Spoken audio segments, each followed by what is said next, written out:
Representative Bojanowski. Yes, thank you.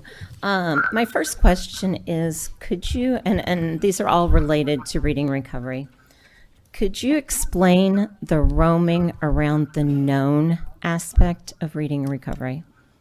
Certainly. The first 10 lessons are spent trying to build rapport with the child, trying to firm up what little bit the child knows. As you know, our kids come in typically below the 20th percentile, many below the 10th percentile. They don't know all their letters. They don't know all their sounds. They don't know how to handle a book. They don't know, concepts about print skills. They don't know how to write their name, some of them. So they're very, very low in those skills. So we spend the first 10 lessons, we call it roaming around the known, which I don't really like that term, but we spend that time trying to solidify any skills, the small number of skills that they do have, and through reading and writing exercises during that time.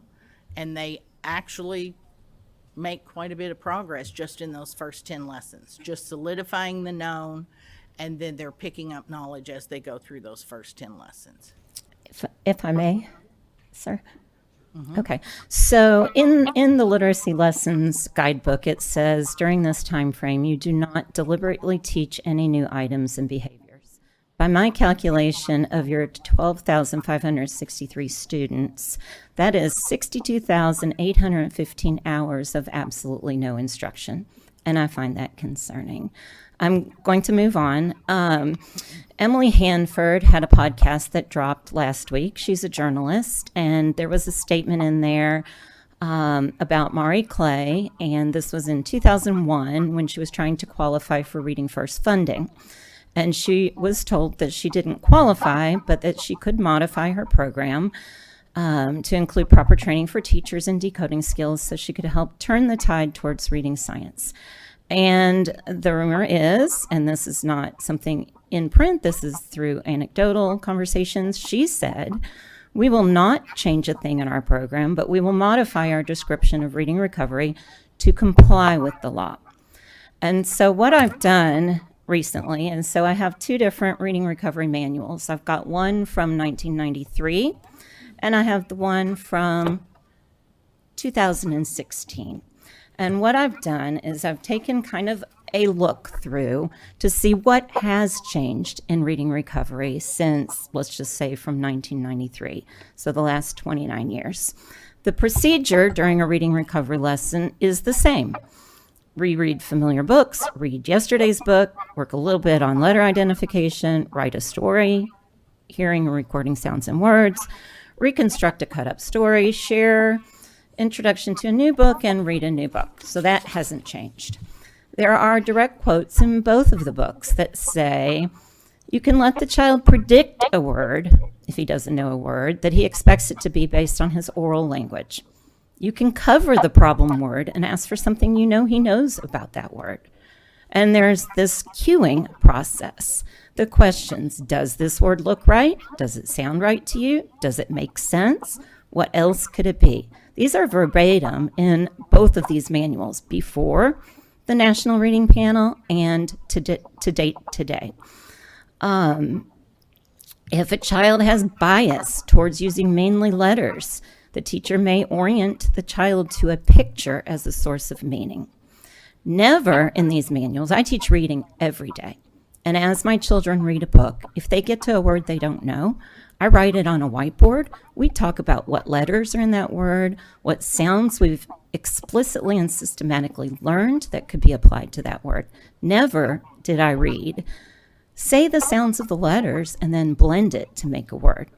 So my question for you is, we have tens of millions of dollars of taxpayer dollars, not just through CCLD, but through certified reading recovery teachers. And by my evaluation, there has not been a change in more than 30 years. If your physician did not change his practice based on new research from the last 30 years, he would be considered to be in medical malpractice. My concern is here we have a curriculum that is based on a theory that Marie Clay had that perseverates throughout our state. What has changed in reading recovery over the last 30 years that could tell me? I mean, you can tell me that you have, it's right here in your flyer, cognitive skills and process modules. Yes. But if that's not part of the procedure of how children are taught to read, then it just infuriates me to think that we have this. And not only does this curriculum deal with children who are doing interventions, JCPS's primary reading curriculum is Jan Richardson guided reading. Jan Richardson is a reading recovery teacher leader. This is Tier 1 instruction. Jan Richardson, from my evaluation, is effectively reading recovery for whole class and small groups. So I'm very concerned. And could you explain to me what has changed based on new research over the last 30 years in the reading recovery program? Well, I'm sure that I can't explain what's changed over the last 30 years, but I can at least tell you, as long as I have been in reading recovery, the things that have changed. When the research on phonemic awareness and phonological awareness became clear, Dr. Clay did add Elkonin boxes, the use of those in writing to as a framework to and a scaffold for teachers to help students hear sounds and words. There's also letter boxes that come after that on the progression to help students to understand orthography and spelling. She also added a part to the lesson that talks about using magnetic letters and at the whiteboard to learn letters and sounds and break words into larger chunks, which supports the text reading. And we also, in reading recovery, use a whiteboard. Every lesson you see will see a whiteboard on the table with a marker and magnetic letters close by, so that when a child needs to problem solve a word, we can take them very quickly to that. In regards to, what did you say about, I'm sorry, blending a word together or blending the sounds together? One of the things in the Courier Journal, that article that talked about the child who stopped on the word blue, that teacher did not tell him to look at the picture. What she did was pick up a small masking card and cover the back of the word and expose the blend, the BL, because she had already moved him from using letter by letter sounding to using larger chunks of print, which is more efficient. And so she was doing that, and her focus for that lesson was not just how to decode the word blue or learn the word blue or know what the word blue was.